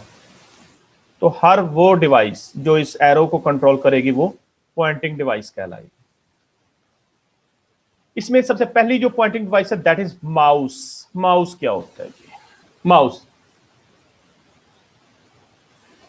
लाइट वेट पॉइंटिंग डिवाइस है जो आपके हाथ के नीचे रह के मूव करती है, और इसको आप किसी भी फ्लैट सरफेस के ऊपर स्लाइड कर सकते हैं, और जिस साइड पे ये स्लाइड करेगा उसी साइड पे ही आपका जो पॉइंटर है वो मूव करेगा। तो अगर आप देख रहे हैं कि जी मेरा एरो इधर से उधर जा रहा है, तो उसका मतलब ये है कि मैं अपने माउस को हिला रहा। पहले नंबर पे तो आप एक चीज देखें कि 3 बटन्स होते हैं, एक लेफ्ट साइड पे, एक राइट साइड पे, और एक होता है ऊपर ये व्हील होता है। लेफ्ट साइड वाले को लेफ्ट क्लिक करते हैं, राइट साइड वाले को राइट क्लिक करते हैं, और जो ऊपर व्हील होता है उसको हम स्क्रॉल व्हील कहते हैं। तो ये तीनों एक्शंस कर सकते हैं। अच्छा, इसकी आगे ना डिफरेंट टाइप्स हैं, मैकेनिकल माउस, ऑप्टिकल माउस, उसके बाद होता है एयर माउस। ठीक है जी। तो पहले आप मैकेनिकल माउस को देखिए। मैकेनिकल माउस को ये अगर आप देखें ना, उसके नीचे ये छोटा सा सुराख होता है, उसमें ये एक प्लास्टिक की बॉल होती थी। अच्छा, इसकी मैकेनिज्म क्या है? ये अंदर बॉल है और बॉल के साथ ये 2-3 गरारियां लगी हुई हैं। आप जब इसको टेबल के ऊपर फ्लैट सरफेस के ऊपर जब आप इसको स्लाइड करोगे ना, तो बॉल घूमेगी और बॉल के साथ ये गरारियां घूमेंगी, जिसकी मदद से ये रीड करेगा कि आप किधर को जा रहे हो। उसके बाद आ गया ऑप्टिकल माउस। ऑप्टिकल माउस में क्या हुआ कि उन्होंने नीचे लेजर लाइट्स लगा दी। ये देखें, ये रेड कलर की लाइट्स, लेजर लाइट लगा दी। अब ये लेजर लाइट जब आप फ्लैट सरफेस के ऊपर इसको मतलब वो चलाते हैं, तो जिधर को ये लाइट मूव करती है उधर को ही आपका माउस मूव करता है। उसके बाद आ गया एयर माउस। एयर माउस जो होता है वो शक्ल से बिल्कुल रिमोट कंट्रोल के जैसा लगता है। ये है जी एयर माउस। ठीक है जी। आप इसको हाथ में रख के ही वो मूव करते हो स्मार्ट टीवी वगैरह को कंट्रोल करने के लिए, तो रिमोट कंट्रोलर को ही हम एयर माउस कहते हैं। आप माउस के बाद दूसरा है टच पैड। टच पैड क्या होता है? ये लैपटॉप के ऊपर जो छोटी सी स्क्वायर सरफेस होती है जिसके ऊपर आप अपनी फिंगर स्लाइड कर सकते हैं, ये आपका टच पैड कहलाता है। अच्छा, इस टच पैड के नीचे भी ये 2 बटन्स बने होते हैं लेफ्ट और राइट के लिए, तो आप वही माउस वाले काम इससे कर सकते हैं, लेफ्ट क्लिक और राइट क्लिक वाला। तो बाकी इसका जो काम है वो माउस का अल्टरनेटिव है। उसके बाद है ट्रैक बॉल। ट्रैक बॉल क्या होती है? ये हमने जो भी मैकेनिकल माउस देखा है ना, अगर उसी को ही हम उल्टा करके रख दें, जो चीज बनेगी वो ट्रैक बॉल कहलाएगी। ये सिंपल सा समझ लें। मतलब इसमें ये है कि एक बेस है, बेस के ऊपर ये बॉल लगी हुई है, आप अपनी फिंगर की मदद से इसको स्लाइड करें। जैसे नहीं, ये देखें, ये थंब है उसका ऊपर, आगे उसके दोनों जो उंगलियां हैं वो बटन्स के ऊपर हैं, बटन्स को वो क्लिक करेगा लेफ्ट और राइट के लिए, और थंब की मदद से वो बॉल रोटेट कर रहे हैं। तो आपने पॉइंटर को जहां भी लेके जाना है, ये बॉल को रोटेट करके आप पहले लेके जाएंगे और उसके बाद आप लेफ्ट राइट क्लिक करेंगे। इसमें ये जो बेस है ये बिल्कुल मूव नहीं करती। माउस के अंदर जो बेस होती है वो मूव करती है, लेकिन ट्रैक बॉल के अंदर बेस मूव नहीं करती। इसका यूज हम तब करते हैं जब हमारे पास डेस्क सरफेस नहीं होती। मतलब आपके पास डेस्क छोटा है, टेबल छोटा है, उसके ऊपर कीबोर्ड ही रखा गया, अब माउस रखने के लिए जगह नहीं है, तो आप ट्रैक बॉल ले लो और ट्रैक बॉल की मदद से काम कर लो। उसके बाद डिजिटाइजर। डिजिटाइजर क्या है? ये एक फ्लैट सरफेस है, टैबलेट लाइक। आप ये देखें, ये डिफरेंट खुले हुए हैं, तो ये टैबलेट होता है।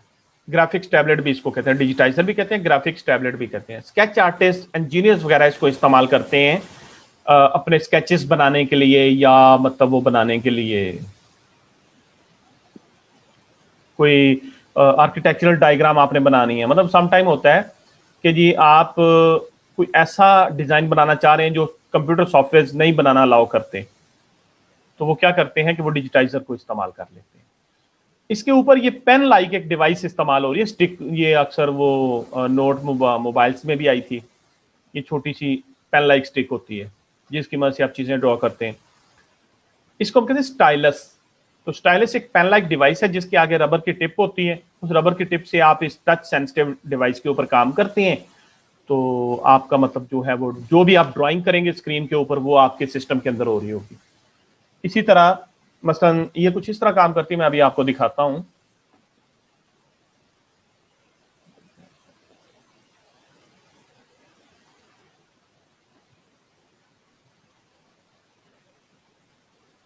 मतलब इस वक्त मैंने ये व्हाइट बोर्ड खोला है आप लोगों के सामने। अब मेरे पास चूंकि वो टच और वो तो नहीं है, तो कोई इतना अच्छा आउटपुट नहीं आएगी, लेकिन चले मैं करता हूं जी ए बी सी डी। मतलब वो डिजिटाइजर जो है ना, उसके अंदर चूंकि पेन होता है और आप डायरेक्ट स्क्रीन के ऊपर लिख रहे होते हैं, तो वो बड़ी अच्छी आप एक आउटपुट दे सकते हैं इस तरह की। जबकि अभी चूंकि मैं माउस की मदद से काम कर रहा हूं, तो माउस का उतना अच्छा कंट्रोल नहीं है, लिहाजा वो उतना अच्छा आउटपुट नहीं दे रहा। डिजिटाइजर कुछ इस तरीके से काम करता है कि हम सिर्फ स्क्रीन के ऊपर वो पेन से लिखेंगे और नीचे ये व्हाइट बोर्ड के जैसा वो लिखता जाएगा और लिख के उसको सिस्टम के अंदर स्टोर कर देगा। तो हम बात कर रहे थे कि ये स्टाइलस की मदद से आप ड्राइंग कर सकते हैं इसके ऊपर। तो ये डिजिटाइजर और स्टाइलस मिलके काम करते हैं। तो ये थी हमारी पॉइंटिंग डिवाइसेस। इसके बाद तीसरी कैटेगरी है हमारे पास सोर्स डेटा एंट्री डिवाइसेस। अच्छा, सोर्स डेटा एंट्री डिवाइसेस क्या होती हैं? ऐसी डिवाइसेस जो सोर्स से डायरेक्टली डाटा रीड करती हैं। अभी तक हमने जितनी भी डिवाइसेस देखी हैं, इनमें कोई ह्यूमन इंटरवेंशन होती है, कोई इंसान होता है जो काम कर रहा होता है। मसलन कीबोर्ड है, बंदा टाइप करेगा। Mouse, touch pad, track pad, digitiser, कोई बंदा काम करेगा। स्टाइलस है, कोई ह्यूमन यूज करेगा तो काम होएगा, अदरवाइज वो पड़े रहेंगे, कुछ नहीं होगा। लेकिन सोर्स डेटा एंट्री डिवाइसेस ऐसी डिवाइसेस होती हैं, the devices that take data from source directly without human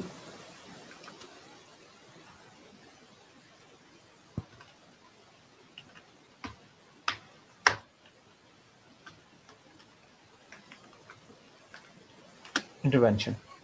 इंसानी मुदाखलत के बगैर ये डायरेक्ट ही डाटा खुद से ले सकते हैं। So the devices that takes data directly from the source. कोई बंदा नहीं जो पकड़ पकड़ के उनके अंदर डाटा एंटर कर रहा है, बल्कि होता क्या है कि आप जस्ट इसको सोर्स तक पहुंचाते हो डिवाइस को, और डिवाइस डायरेक्टली डाटा रीड कर लेती है। मतलब माइक्रोफोन आपने जस्ट पकड़ के बंदे के सामने करना है। अब बंदा बोलेगा, माइक्रोफोन कैप्चर करेगा। ये नहीं है कि जो माइक्रोफोन हैंडलर है वो पकड़ पकड़ के आवाज उसके अंदर एंटर कर रहा होगा। उसका बिल्कुल कोई किरदार नहीं है, उसने जस्ट पकड़ के उसके सामने रख दिया, बस आप रख के आ जाए पीछे, वो करता रहेगा अपना काम। माइक्रोफोन हो किस लिए होता है जी? ये साउंड्स कैप्चर करने के लिए होता है। सो ये साउंड्स लेता है और उसको डिजिटल फॉर्मेट में कन्वर्ट करके सिस्टम को देता है। ये बात आप जहन में रखें कि जितनी इनपुट डिवाइसेस हैं, ये आपसे रियल टाइम डाटा लेती हैं और उसको वो कन्वर्ट करती हैं डिजिटल फॉर्मेट के अंदर, और देन उनको सिस्टम में एंटर कर देती है। दूसरे नंबर पे फैक्स मशीन। फैक्स मशीन इस्तेमाल होती थी डिजिटल फॉर्मेट के अंदर डाटा एक जगह से दूसरी जगह सेंड करने के लिए। डिजिटल फॉर्मेट के अंदर। मसलन आप कोई एक डॉक्यूमेंट है जो एक जगह से दूसरी जगह सेंड करना चाह रहे हैं। अब वो डॉक्यूमेंट मतलब जो ट्रेडिशनल तरीकेकार था वो तो था कि आप पोस्ट कर दें, आप उसके लिए टीसीएस करें, आप उसके लिए पाकिस्तान पोस्ट वालों के पास चले जाएं और वो पोस्ट कर दें। अब वो क्या करेंगे कि उसको डाल देंगे एक लिफाफे के अंदर, उस पर पता लिख देंगे, वो जाएगा and so on things like wise. दूसरा तरीकेकार था फैक्स। फैक्स क्या होती है? ये एक फैक्स मशीन है। इसके अंदर क्या किया उसने, ऊपर से पेपर लगाया है। ये एक पेपर है, कोई एक तस्वीर है जो वो कहीं सेंड करना चाह रहा है, या कोई एक डॉक्यूमेंट है, ऐसे ये फीमेल का है जी, कोई डॉक्यूमेंट है जिनके पास जो इन्होंने सेंड करना है, इन्होंने उसको लगाया है। यहाँ टॉप पे ये ट्रे बनी हुई है, ट्रे के अंदर वो डॉक्यूमेंट आप लगा देंगे। अब फैक्स मशीन के अंदर तीन चीजें काम करेंगी, स्कैनर, प्रिंटर और टेलीफोन। आप क्या करोगे, आप एक डॉक्यूमेंट पकड़ के इसके अंदर लगाओगे, इसका स्कैनर काम करेगा। स्कैनर उसको स्कैन करके उसका अक्स बना लेगा। स्कैन का मतलब ये होता है अक्स बनाना। वो अक्स बना लेगा, उसकी एक तस्वीर ले लेगा। उस तस्वीर को वो डिजिटल फॉर्मेट में कन्वर्ट करके टेलीफोन के जरिए, अब उसको वो कन्वर्ट करेगा टेलीफोन सिग्नल्स में, और टेलीफोन के जरिए वो सेंड कर देगा दूसरी फैक्स मशीन को। आपको यहां पे वो नंबर डायल करना होगा दूसरी फैक्स मशीन का। आप नंबर डायल करके ओके का बटन आप दबाओगे तो होगा ये कि वो तस्वीर जो है वो ऑर्डिनरी टेलीफोन लाइंस के ऊपर चलती हुई पहुंचेगी दूसरी फैक्स मशीन के पास। दूसरी फैक्स मशीन जब उसको रिसीव करेगी तो वो उसको पकड़ेगी और पकड़ के उसको वापस कन्वर्ट करेगी तस्वीर में। अब उसका प्रिंटर एक्टिवेट हो जाएगा। इसके नीचे अब प्रिंटर भी लगा हुआ है, उसका प्रिंटर एक्टिवेट हो जाएगा। प्रिंटर जब एक्टिवेट होगा तो वो उस तस्वीर का प्रिंट निकाल देगा। अब देखिए, डॉक्यूमेंट था मेरे पास, ठीक है, ये डॉक्यूमेंट इन्होंने एंटर किया, वो हुआ स्कैन, स्कैन करके उन्होंने सेंड किया, और यहां ये प्रिंट हो रहा है। देखें, ये पेपर निकल रहा है उसके हाथों में, मतलब कहीं से इसे फैक्स आई है और वो फैक्स इसकी मशीन ने रिसीव करके उसको एक पेपर पे छाप दिया। अब ये बंदा उससे निकाल रहा है। तो ये एक तरीकेकार था फैक्स का डाटा एक जगह से दूसरी जगह सेंड करने के लिए। सो फैक्स मशीन जो है ये डिजिटल डॉक्यूमेंट्स को डिजिटल फॉर्म में एक जगह से दूसरी जगह सेंड करने के लिए इस्तेमाल होती है। इसके अंदर स्कैनर, प्रिंटर और टेलीफोन लाइंस इस्तेमाल होती हैं। स्कैनर चीज को स्कैन करके इमेज में कन्वर्ट कर लेता है, प्रिंटर उस चीज को प्रिंट करता है, और टेलीफोन लाइंस उसको एक जगह से दूसरी जगह सेंड करती है। तीसरी चीज है स्कैनर। स्कैनर क्या है? एक लाइट सेंसिंग डिवाइस है। जैसे आप लोगों ने फोटोकॉपियर मशीन तो देखी होगी, कभी फोटोकॉपी कराने जाएं तो वो क्या करते हैं, एक लिड उठाते हैं और उसके ऊपर वो रख देते हैं। इस तरह शीशे की प्लेट होती है, उसके ऊपर पेपर रख के वो ढक्कन बंद कर देते हैं। तो अब आप ये देखें, ये मतलब उसने एक लिड उठाया हुआ है, लिड के ऊपर ये उसने एक पेपर रखा हुआ है, पेपर रख के अब ये लिड बंद करेगा, इसको स्कैन की कमांड देगा। जब स्कैन की कमांड देंगे ना तो इसके नीचे से एक रोशनी की पट्टी गुजरेगी। फोटोकॉपियर मशीन में आप लोगों को मुशाहिदा हुआ होगा इस चीज का, तो वो नीचे से ब्लू कलर की रोशनी की पट्टी सी गुजरती है, और वो असल में लेजर बीम्स होती हैं। वो लेजर बीम्स क्या करती हैं कि उसका एक तस्वीर बनाती जाती, जहां से वो पट्टी गुजरती वहां की वो अक्स ले लेती है। अक्स लेके उसको वो ये देखें, इस तस्वीर में वो नीचे से गुजर रही है। अक्स लेके वो उस तस्वीर को कन्वर्ट करती है डिजिटल फॉर्मेट में, वंस और जीरोस में। ये चीज हम शुरू से लेके चल रहे हैं कि हर इनपुट डिवाइस ये काम करेगी, तो ये तो जहन में रखे ना। तो वो उसको वंस और जीरोस में कन्वर्ट करके दे देगी सिस्टम को। अब ये स्कैनर खुद कुछ नहीं करता, ये सीधा उसको कंप्यूटर को पुट कर देता है। अब कंप्यूटर उसको पकड़ के सेव कर ले, कंप्यूटर उसको किसी को ईमेल कर दे, कंप्यूटर उसका प्रिंट निकाल ले, जो मर्जी करे। अब आगे कंप्यूटर की मर्जी है। तो स्कैनर का काम होता है तस्वीर लेके कंप्यूटर को पुट करना। स्कैनर्स दो तरह के होते हैं। पहले नंबर पे होते हैं फ्लैट बेड स्कैनर्स। ये जो आपको इस वक्त स्क्रीन पे नजर आ रहे हैं ना, ये 1 2 3 4, ये चारों फ्लैट बेड है। फ्लैट बेड में ये होता है शीशे की प्लेट होती है जिसके ऊपर आपने पेपर लिटाना होता है, ऊपर से ढक्कन बंद करना होता है, जो आम ऑर्डिनरी आप फोटोकॉपी मशीन देखते हैं अक्सर। ये होता है फ्लैट बेड। फ्लैट बेड में ये होता है कि एक पेपर आप रखते हैं, नीचे से रोशनी की पट्टी गुजरती है, फिर आप पेपर निकाल के दूसरा पेपर रखते हैं, फिर तीसरा पेपर रखते हैं एंड सो ऑन। इसमें ना आपका एफर्ट काफी ज्यादा लगती है। तीसरा होता है शीट फीडर। ये वाला जो स्कैनर है इस वक्त, ये आप देखें, ये शीट फीडर है, इसमें ये ट्रे लगी हुई है। आप बल्क में पेपर इसके अंदर रखें, 2 4 10 पेपर्स रखें। अच्छा, वो पेपर्स क्या करेगा, जब आप इसको स्कैन की कमांड देंगे ना तो ये पेपर एक एक करके अपने अंदर से खींच के गुजारने शुरू कर देगा, और गुजार के उनको ये कन्वर्ट करेगा वंस और जीरोस में, और इमेज को सिस्टम को पुट करता रहेगा। अच्छा, अब स्कैनर एक काम कैसे करता है? कोई भी जो इमेज के साथ रिलेटेड डिवाइस है ना, वो करती है रास्टराइजेशन। इमेज के साथ कन्वर्टेड कोई भी डिवाइस जो है वो रास्टराइजेशन करती है। रास्टराइजेशन क्या है? इस वक्त ये एक तस्वीर है, मछली की तस्वीर है जी, बड़ी उसमें जूम की हुई है ना, इसलिए वो पिक्सल फटे हुए हैं। आप भी अपनी कोई तस्वीर जूम करें, पिक्सल इस तरह से फट जाते हैं। होता क्या है, आपकी कोई भी तस्वीर जो होती है ना, उसकी एनकोडिंग कैसे होती है, उसके वन जीरोस कैसे बनते हैं, वो उसको इस तरह से ना ग्रिड में तोड़ता है। ये आप देख रहे हैं, उसने उसको रोज और कॉलम्स में तोड़ लिया है, टेबल के अंदर तोड़ लिया है। अब ये एक जो डब्बा बन रहा है, ये एक पिक्सल कहलाता है। ये बेशक लफ्ज नोट करते जाएं, हर डब्बा एक पिक्सल कहलाता है। Pixel stands for picture element. तो एक पिक्चर जो है ना, वो डिफरेंट पिक्सल से मिलकर बनी है। अब ये जो ब्लू कलर की मछली सी नजर आ रही है आपको, जिसकी एक व्हाइट कलर की आंख भी है बीच में, ये कुछ डब्बों से मिलकर बनी हुई है। मतलब इसको ही अगर हम जूम आउट करेंगे ना, इसको कम वो करेंगे, तो डेफिनेटली ये एक खूबसूरत सी मछली बननी शुरू हो जाएगी ब्लू कलर की। लेकिन अभी चूंकि इसको बहुत खींच के हम नजदीक लाए हुए हैं, तो वो पिक्सल्स फटे हुए हैं। होपफुली आपको एक्सपीरियंस होगा इस चीज का। जब कोई लो क्वालिटी की मूवी खोल ले मोबाइल के ऊपर, तो वो पिक्सल्स फट जाते हैं उसके। तो एक तस्वीर को इस तरीके से पिक्सल्स में तोड़ना और तोड़ के इसकी बाइनरी बनाना। बाइनरी अब कैसे बनेगी? अब देखिए, इसमें दो कलर हैं, एक व्हाइट एक ब्लू। तो आप व्हाइट के लिए 1 रख लें, ब्लू के लिए 0 रख लें। जिस डब्बे में व्हाइट आ रहा है वहां 1 लिखते जाएं, जहां ब्लू आ रहा है वहां 0 लिखते जाएं। इस तरह 1 0 से ये इमेज जो है वो कन्वर्ट हो जाएगी 1s और 0s में। तो इमेज को इस तरह से 1s और 0s में कन्वर्ट करने का अमल रास्टराइजेशन कहलाता है। तो स्कैनर, प्रिंटर, डिजिटल कैमरा, ये सब के सब रास्टराइजेशन करते हैं और तस्वीर को पिक्सल्स में तोड़ते हैं। अच्छा जी, उसके बाद आ गया डिजिटल कैमरा। अब डिजिटल कैमरा आप लोगों को पता है, आपका मोबाइल फोन कर लें या वो डीएसएलआर कैमरा कर लें, ये सब क्या करते हैं, ये आपकी जो तस्वीर बनाते हैं ना, उसका अक्स फोटोसेंसिस डायोड पे नहीं लेते। पहले तो होता ना वो पुराने जमाने में वो फोटोसेंसिस रील्स होती थी, उसके अंदर वो क्या करता था कि मतलब वो तस्वीर का अक्स लेके जो भी उसे लेंस में मंजर नजर आता था, उसका अक्स बनाता था।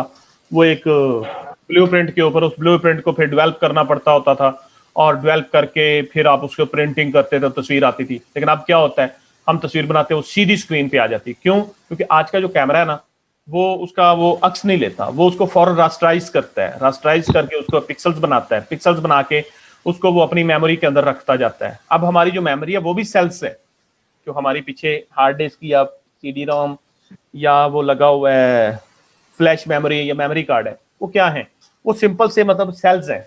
तो उसने एक एक मतलब पिक्सल्स को पकड़ के एक एक सेल के अंदर स्टोर करी जाना है, तो उससे वो।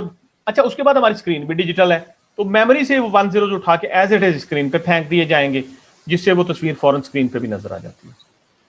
अच्छा, उसके बाद है हमारे पास ये कुछ डिवाइसेस हैं, मार्क एंड सेंसिंग डिवाइसेस इनको कहते हैं। मार्क एंड सेंसिंग डिवाइसेस जो होती है ना, ये मतलब ऐसी डिवाइसेस हैं जो रिटन कैरेक्टर्स को आइडेंटिफाई करती हैं या बने हुए मार्क्स को आइडेंटिफाई करती हैं।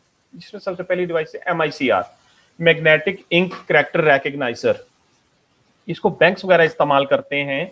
मतलब बैंक से जब आप कुछ चेक लेते हैं ना, अब ये चेक है, चेक के नीचे, ये नीचे वाले कोने में देखें, नीचे ना एक छोटा सा कोड लिखा होता है अजीब से फॉन्ट में। इस चेक के ये नीचे देखें, ये उसने एक कोड लिखा हुआ है, ये एक स्पेशल मैग्नेटाइज्ड इंक से लिखा होता है, जिसको उनका MICR जो है वो पहचान सकता है। अब अगर एक चेक मेरा कोई पकड़े, उसको स्कैन करे, उसको अच्छे से पेपर पे प्रिंट करे और मेरे साइन करे और लेके बैंक पहुंच जाए, तो क्या बैंक उसे पैसे दे देगा? हरगिज नहीं। वो उस चेक को गुजारेगा MICR डिवाइस से। MICR डिवाइस से वो गुजारेंगे। अगर MICR डिवाइस ने सेंस कर लिया उस स्याही को, तो इसका मतलब चेक असली है। लेकिन चूंकि वो एक आम प्रिंटर पे प्रिंट हुआ होगा, तो वो उसको सेंस नहीं कर पाएगा। जब वो उसको सेंस नहीं कर पाएगा, इसका मतलब वो चेक जाली है। तो वो आपसे बड़ी इज्जत से कहेंगे कि जनाब आप 2 मिनट तशरीफ रखें, जरा पैसे आ रहे हैं। जब क्या आएंगे पुलिस वाले, ये वो देखें, उसके सामने ये वो MICR डिवाइस पड़ी है और उसके अंदर से वो चेक गुजार के वेरीफाई कर रहा है चेक असली है कि नकली है। तो वो अपने कोड्स को आइडेंटिफाई कर सकता है। उसके बाद है OMR, ऑप्टिकल मार्क रीडर। ये आप वो बबल शीट जो फिल करते हैं, मतलब आप किसी भी टेस्ट के दौरान जो बबल शीट्स फिल करते हैं, उनको मार्क करने के लिए ना OMR डिवाइस इस्तेमाल होती है, बिल्कुल स्कैनर के जैसी होती है। तो हम पहले OMR शीट देख लेते हैं, अगर किसी ने नहीं देखी तो। ये है जी OMR शीट जो आपको पब्लिक सर्विस कमीशन में मिलती है। हाँ जी, यही है, ठीक है जी। उसमें ये देखिए, उसने क्वेश्चन नंबर्स लगाए हुए हैं और उसके साथ ही उनके मतलब वो उसने ऑप्शंस बनाई हुई हैं ABCD। तो आपने मतलब क्या करना होता है कि अपने क्वेश्चन के अगेंस्ट उसका ABCD फिल करना होता है। अगर वो A ओके है तो A फिल करेंगे, B फिल करेंगे। अच्छा, अब इसको ना हम गुजारते हैं एक OMR डिवाइस से। OMR डिवाइस बिल्कुल स्कैनर के जैसी होती है, जिसके ऊपर वो आप मतलब वो गुजारेंगे। ये देखें, उसने ये पेपर लगाए हुए OMR डिवाइस के अंदर। ये आप किसी भी देखें, ये इसे उसके अंदर से ये पेपर गुजर रहे हैं और वो देखें बबल्स फिल हुए हैं। ये जरा ना सर्च करके देखिएगा ये पिक्स सारी, जिस तरीके से मैं कर रहा हूं, तो बबल्स फिल हुए हैं। वो OMR डिवाइस से गुजार रहा है। गुजारते वक्त इसके ऊपर वो लेजर बीम फेंक के वो रीड कर रहे हैं कि जो बबल फिल हुआ है वो सही हुआ है कि नहीं हुआ। अब उसने एक खास साइज का बबल मतलब वो रीड करना होता है, लिहाजा आपसे ये वो कहा जाता है कि जब आप बबल फिल कर रहे हैं तो फुल बबल फिल करें, उसको खाली मत छोड़ें और एक्स्ट्रा ना कर दें, क्योंकि अगर उसका साइज छोटा रह गया तो वो उसको खाली समझ लेगा और अगर साइज बढ़ गया तो वो उसको डबल समझ लेगा, जिसकी वजह से आपकी गलती हो जाएगी। लिहाजा अपना बबल पूरा पूरा फिल करें। उसके बाद OCR जो होता है मतलब इस्तेमाल होता है प्रिंटेड कैरेक्टर्स को रीड करने के लिए। देखें, पेपर के ऊपर कुछ रिटन है और ये OCR डिवाइस है जिसके ऊपर से वो उसके ऊपर से गुजार रहा है और वो OCR डिवाइस उसको रीड कर रही है कि नीचे क्या लिखा हुआ है। ऑप्टिकल कैरेक्टर रिकग्नाइजर, OCR उसको रीड करके उसको कन्वर्ट कर लेता है ओरिजिनल टेक्स्ट में और देन उसको प्रोपगेट कर लेता है। तो देखें, ये कोई डॉक्यूमेंट था जो उन्होंने OCR की मदद से वर्ड में कन्वर्ट कर लिया है। इसी तरह ये OCR की मदद से वो किसी का पासपोर्ट है जिसको स्कैन करके, या ये उसका नंबर प्लेट है जिसको स्कैन करके वो अंडरस्टैंड करने की कोशिश कर रहे हैं कि इसके अंदर क्या लिखा हुआ है। ये अगर आप वो जाएं किसी शॉपिंग मॉल में तो ये इसका बहुत ज़्यादा इस्तेमाल होता है कि OCR डिवाइस लगी हुई है। आप जाएं, कोई भी प्रोडक्ट पकड़ें, उसके ऊपर एक टैग के अंदर कुछ प्राइस लिखी होगी, ला के उसको OCR के सामने करें, वो उसके ऊपर से वो रीड कर लेगा, प्राइस को रीड कर लेगा और उसके मुताबिक आपकी बिलिंग कर देगा, जिससे उनकी बिलिंग आसान हो जाती है और उनके मतलब वो बेईमानी का अंसर भी खत्म हो जाता है कि वो कोई सेल्स पर्सन अपनी मर्जी से प्राइस ना लगा ले। जो प्राइस लिखी हुई प्रोडक्ट के ऊपर वही रीड होगी। उसके बाद आ जाता है स्मार्ट कार्ड। स्मार्ट कार्ड क्या होता है? ये वो जो नादरा वाले आजकल बना के दे रहे हैं, चिप वाला card, that is smart card. Smart card जो होता है मतलब इसके अंदर पूरा एक प्रोसेसिंग सिस्टम होता है। हाँ जी, ये वाला अब देखिए, ये चिप बनी हुई है इसके अंदर। इस चिप के अंदर पूरा एक प्रोसेसर है, पूरी मेमोरी है। तो आपका डाटा इसके अंदर मतलब डिजिटली स्टोर होता है। अब आपने क्या करना है कि इसको किसी भी स्मार्ट कार्ड रीडर में जाके आप रीड कर सकते हैं। आप पूरी दुनिया में कहीं भी जाएं, ये रीडेबल होगा। उसका फायदा ये होता है कि इंस्टेंट उनको डाटा मिल जाता है। तो इसको भी हम इस्तेमाल करते हैं एज अ डाटा इनपुट। उसके बाद आ जाता है magnetic strip card. Magnetic strip card क्या होता है? ये भी एक आइडेंटिटी कार्ड ही होता है जिसके ऊपर ब्लैक कलर की पट्टी लगी होती है। ये देख लें आप, ये ब्लैक कलर की पट्टी है। ये मैग्नेटाइज्ड मटेरियल से बनी हुई है जिसके अंदर सारी इंफॉर्मेशन एनकोडेड है। आपकी सारी इंफॉर्मेशन स्मार्ट कार्ड के अंदर जो एनकोड हो सकती है वो इसके अंदर भी एनकोड हो सकती है। तो आपका बैंक अकाउंट, आपका नाम, आपकी वो इंफॉर्मेशन सारी इसके अंदर है। आप जब इसको जाके ATM में डालते हैं तो वो इस मैग्नेटिक स्ट्रिप से, इस ब्लैक स्ट्रिप से डाटा रीड करता है। ये देखें, इस तरह अगर आप कहीं शॉपिंग मॉल में गए, वहां भी इसके रीडर्स होते हैं कि आपने कोई शॉपिंग की और आप अपने डेबिट कार्ड या क्रेडिट कार्ड से पेमेंट करना चाह रहे हैं, तो इस तरीके से वो स्वाइप कराएंगे आपसे और उसकी मदद से वो आपकी इंफॉर्मेशन रीड कर लेंगे। आखिरी चीज रहेगी बारकोड रीडर। बारकोड क्या होता है? आप कोई भी मल्टीनेशनल प्रोडक्ट खरीदे ना, उसके ऊपर इस तरीके से ये लाइनों की मदद से एक कोड बनाया होता है, इसको हम बारकोड कहते हैं। इसको बारकोड भी कहते हैं, यूनिवर्सल प्रोडक्ट कोड, ये UPC भी कहते हैं। UPC, universal product code.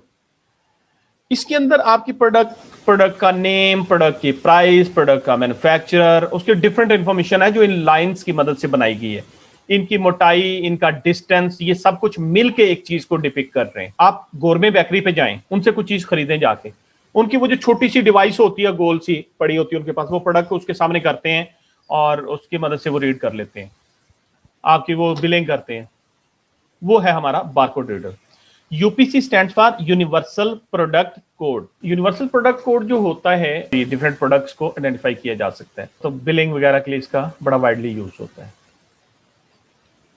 अब इसका जो बारकोड रीडर होगा, आप प्रोडक्ट पकड़ के उसके सामने करेंगे, वो भी डायरेक्टली रीड करेगा। तो आप गोरमे का ये एक्सपीरियंस करके देखिए, ये इस तरह की डिवाइस पड़ी होती है उनके पास, ये ऐसे वो सामने करें आप, जैसे ये देख रहे हैं वो लेजर बीम फेंक रहा है उसके ऊपर, और उसकी विड्थ और उनकी हाइट वगैरह को रीड करके उसकी मदद से वो सारी प्रोडक्ट की इंफॉर्मेशन रीड कर लेता है कि आपने क्या इंफॉर्मेशन दी।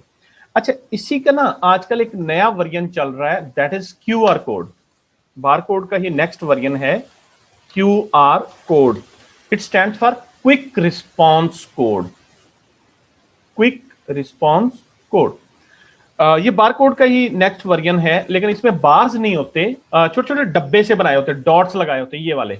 ये आजकल आपको बहुत ज्यादा नजर आएंगे, शेयरिट के अंदर, व्हाट्सएप के अंदर, मतलब अखबारों के अंदर, पता नहीं कहां कहां ये घुसे हुए हैं आजकल।